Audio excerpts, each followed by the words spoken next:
А на вашу думку, чому Портнов зміг повернутися? Чому Портнов зміг повернутися? Тому що він фінансував виборчу кампанію Зеленського, тільки Зеленський став президентом.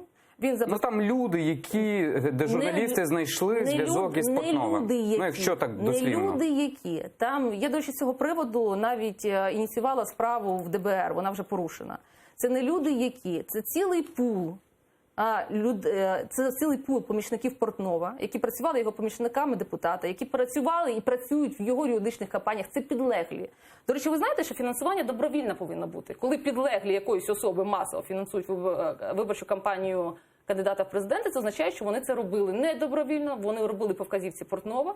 В результаті Портнов, в принципі, дещо зробив для Зеленського і зараз отримав свою людину на чолі Офісу президента Зеленського Андрія Богдана. Це також була довгий час. Андрій Богдан був підлеглим Портнова. Вони не просто були партнери. Андрій Богдан був підлеглим.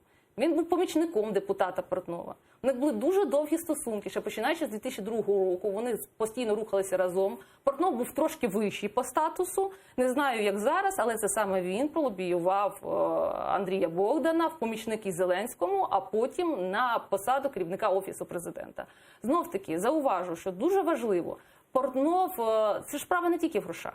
Справа в тому, що Зеленському потрібні були деякі послуги Портнову по узурпації влади, в якому Портнов вже давно спец. Він цю роботу робив при Юлі, він цю роботу робив при Януковичі. І нарешті ця робота знадобилася Зеленському від Портнова. Тобто всі ці дострокові вибори, всі ці рішення судів, які були на укріплення влади Зеленського, які призвели в результаті монобільшість Верховної Ради, це все робив для нього Портнов. Відповідно, повірте, зачекайте, то виходить так, що там основною фігурою є не Богдан, а Портнов, на вашу думку? Так. Єдине, що розумієте, тут є такий нюанс.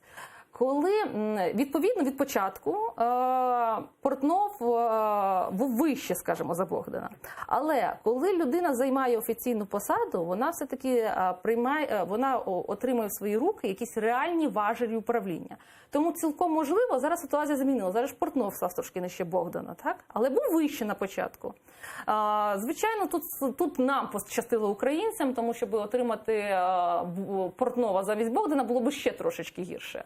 Але позаяк репутація Портнова була серйозно підмочена Майданом, в результаті ми отримали його підлеглого, а зараз це підлеглий, я думаю, навіть трошки виріс над Портновим. Ось така от ситуація.